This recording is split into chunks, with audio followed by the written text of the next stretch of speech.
I'm going to talk a little bit about standards and a lot about this idea of teaching science and how drawing can assist you in teaching science and can help learners in learning science.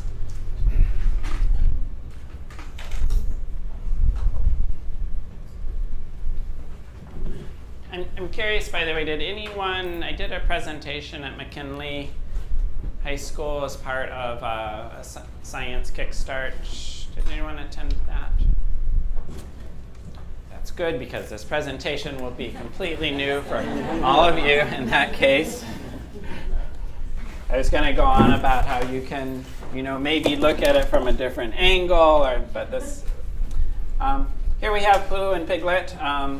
Pooh is looking for a woozle, following the tracks in the snow. Often natural phenomena present themselves to us in partial ways. We can't see the full phenomenon. And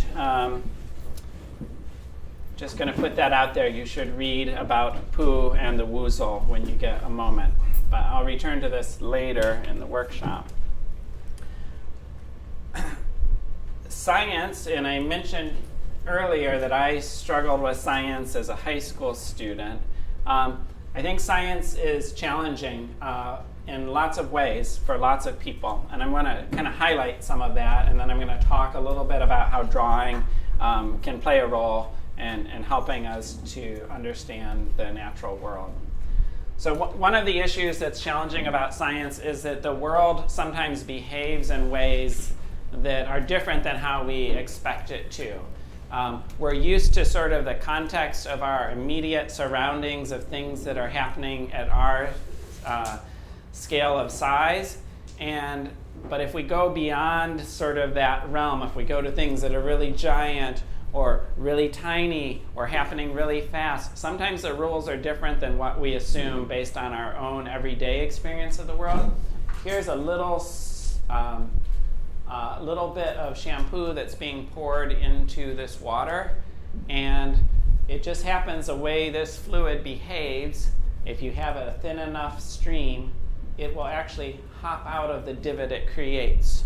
We wouldn't really expect that from our everyday experience, so that's one challenge, is the world sometimes behaves in unexpected ways. Lots of times science is communicated in mathematical language. This is describing a concept in evolutionary biology known as genetic drift. What it's getting at is that over time, let's say if we have a population of 40 butterflies and 90% of them are dark gray colored, but maybe 10% of them are light colored.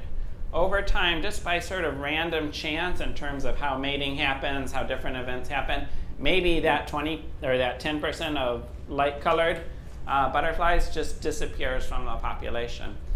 Scientists can use this formula as a way of making predictions about how that might happen. But for the average person, this is an obstacle to be overcome in learning about that phenomenon.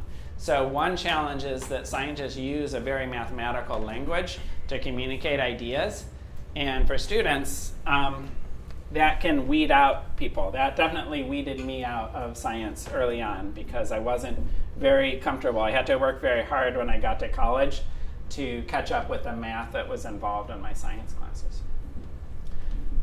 Another challenge of science is just has to do with the nature of discoveries that are made through experiments. So Gregor Mendel is known as the father of genetics, and he did his experiments with pea plants and looking at things like the color of pea flowers and other physical characteristics. So for example, he found if we take the white flower on the left at the top and we breed it with the purple flower on the right, all of the offspring ended up purple. So the bottom row are the experimental results. And he came to call this, he said, well, that's because the whiteness is recessive and the purpleness is dominant. So as a learner, you think, okay, something about this purpleness is dominating the whiteness and causing it not to show up. It makes sense that he would use these terms because that's what he was observing. But as he didn't know anything about DNA or even chromosomes at the time he was doing these experiments, it turns out these can be a little confusing because what's really happening is that this flower has DNA that causes it to make the purple pigment. In this flower, that section of DNA is kind of broken, so it doesn't make the purple. But the offspring get a copy from the mom and a copy from the dad. And as long as you have one copy that's working, you can make the purple pigment. So it's not that the purple is dominating the white, it's that this one has a functional copy that makes the coloration, and this one doesn't. And naturally, the offspring who are getting it from each, they have one copy that works, and so they can make the purple. But it's not explained that way because it wasn't discovered that way. And then you get into tricky things like, oh, the white can reappear. And we could talk about that. But we're going to move along. So again, Mendel did not know anything about DNA, and he didn't know about chromosomes. And so that made it hard for him to give an explanation of what was actually physically happening. Okay, here's another example. So this has to do with photosynthesis. And inside a leaf, inside the cell, there's this membrane. And as part of the process of capturing the energy from the sun and creating sugar molecules, which is what photosynthesis is all about, it's about using that energy from the sun to make sugar in the leaf. As part of that process, an electron gets passed along this chain. This stands for photosystem 1, and this stands for photosystem 2.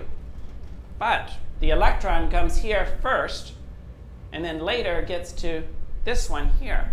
So why would we call this one photosystem 1 and this one photosystem 2? It's completely out of order. Scientists discovered this molecule first, and so they named it photosystem 1. And then later they discovered this one. They're like, okay, let's call this one photosystem 2, creating an obstacle to every student of photosynthesis thereafter. But it was already fixed in the literature by that point, right? So the way that science is discovered creates these hurdles as well. Okay, here comes drawing to the rescue. So one of the key roles that drawing can play, and drawing and field journaling can play, is helping us to develop models of what's happening in the world. So much of the world is not directly observable, right? We can't directly observe how electrons move around a nucleus of an atom. We can't directly observe how the universe is expanding, right? We can't even really directly observe the fact that the Hawaiian Islands are eroding and disappearing into the ocean. The time scale is just too long to directly sit out on your lanai and watch that happen and say, I think this island is going to be underwater in about 2 million years, right? You're not going to come to that conclusion. So we have to create models of what's going on. We gather evidence in science, and we're creating models